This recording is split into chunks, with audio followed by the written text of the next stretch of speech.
Hello, നമുക്കിന്ന് നല്ലൊരു ഓലൻ കറി ഉണ്ടാക്കാം. ചോറിൻ്റെ കൂടെ സൈഡ് ഡിഷായി കഴിക്കാൻ പറ്റിയ നല്ല ടേസ്റ്റുള്ളൊരു വിഭവമാണ് ഓലൻ.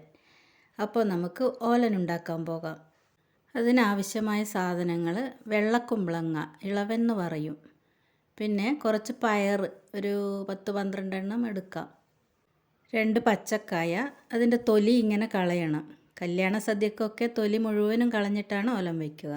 കായ കഷ്ണങ്ങളാക്കിയതിന് ശേഷം നല്ലപോലെ കഴുകണം, അതിനൊരു കറയുണ്ടാകും. എല്ലാം കഷ്ണങ്ങളാക്കി കഴുകി വൃത്തിയാക്കി വയ്ക്കാം. പയർ, പച്ചക്കായ, കുമ്പളങ്ങ, ഒരു 5 പച്ചമുളക്, കുറച്ച് കറിവേപ്പില.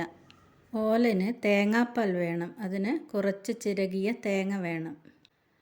തേങ്ങ മിക്സി ജാറിലിട്ട് അതിലേക്കൊരു 1/2 ഗ്ലാസ് വെള്ളമൊഴിച്ച് മിക്സിയിൽ വെച്ച് പെട്ടെന്ന് കറക്കിയെടുക്കുക. അധികം അരയരുത്. അരച്ചതിന് ശേഷം അതിൻ്റെ തേങ്ങ പിഴിഞ്ഞെടുത്ത് ആ പാൽ നമുക്ക് ഒരു അരിപ്പ ഉപയോഗിച്ച് അരിച്ചെടുക്കാം. വലിപ്പമുള്ള ഒരു തേങ്ങയുടെ ഒരു മുറി തേങ്ങയാണ് ഞാൻ എടുത്തിരിക്കുന്നത്. ചെറിയ തേങ്ങയാണെങ്കിൽ ഒരു തേങ്ങ വേണ്ടി വരും. തേങ്ങാപ്പാൽ നല്ലപോലെ ഉണ്ടെങ്കിലേ ഈ ഓലൻ ടേസ്റ്റ് ഉണ്ടാവുകയുള്ളൂ. ഈ അളവിൽ സാധനങ്ങൾ എടുത്താൽ നമുക്കൊരു 10-12 പേർക്ക് വിളമ്പാവുന്ന ഓലൻ ഉണ്ടാവും. ഇത് ആദ്യത്തെ പാലാണ്. ഇത് നമുക്ക് അങ്ങോട്ട് മാറ്റി വെക്കാം. ഇനി പിഴിഞ്ഞെടുത്ത തേങ്ങയിൽ വീണ്ടും 2 ഗ്ലാസ് വെള്ളമൊഴിച്ച് നമുക്ക് വീണ്ടും അത് അരിപ്പയിൽ അരിച്ചെടുക്കാം.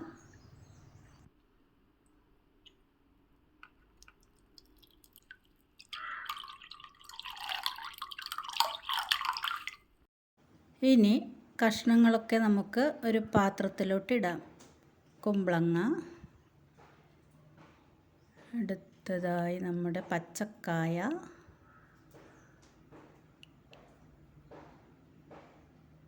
പയർ, പച്ചമുളക്, ഒരു 1/2 ടീസ്പൂൺ ഉപ്പ്. അതിനുശേഷം നമ്മുടെ 2ാം പാൽ ചേർക്കാം. ഈ പാലിലാണ് കഷ്ണങ്ങൾ വേവിക്കേണ്ടത്. അല്പം കറിവേപ്പിലയും ചേർത്ത് ഒന്ന് മിക്സാക്കി പാത്രം സ്റ്റൗവിലോട്ട് വയ്ക്കാം.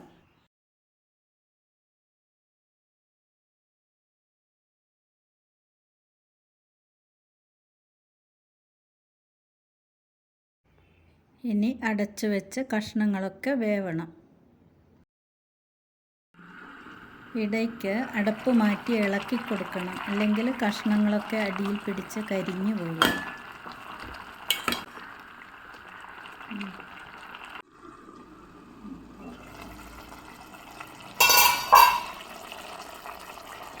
ഇപ്പോൾ ഒരു 15 മിനിറ്റ് ആയിട്ടുണ്ട്.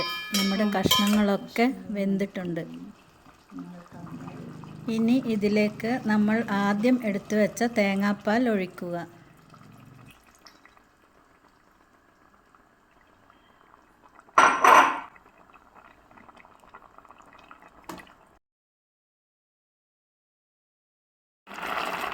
അല്പം കറിവേപ്പിലയും ചേർത്ത് നല്ലപോലെ മിക്സ് ചെയ്ത് ഒരു 2 മിനിറ്റ് തിളക്കാൻ അനുവദിക്കുക.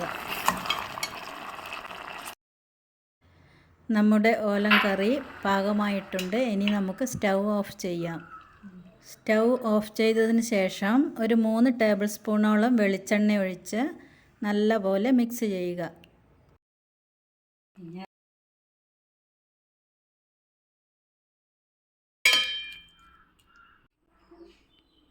അങ്ങനെ നമ്മുടെ ഓലൻ കറി റെഡി. ഇനി കറി ഒരു ബൗളിലോട്ട് മാറ്റാം. എല്ലാവരും ഉണ്ടാക്കി നോക്കണം. നല്ല ടേസ്റ്റുള്ളൊരു കറിയാണ്. വീഡിയോ ഇഷ്ടപ്പെട്ടെങ്കിൽ എല്ലാവരും ലൈക്ക് ചെയ്യുക, ചാനൽ സബ്സ്ക്രൈബ് ചെയ്യുക.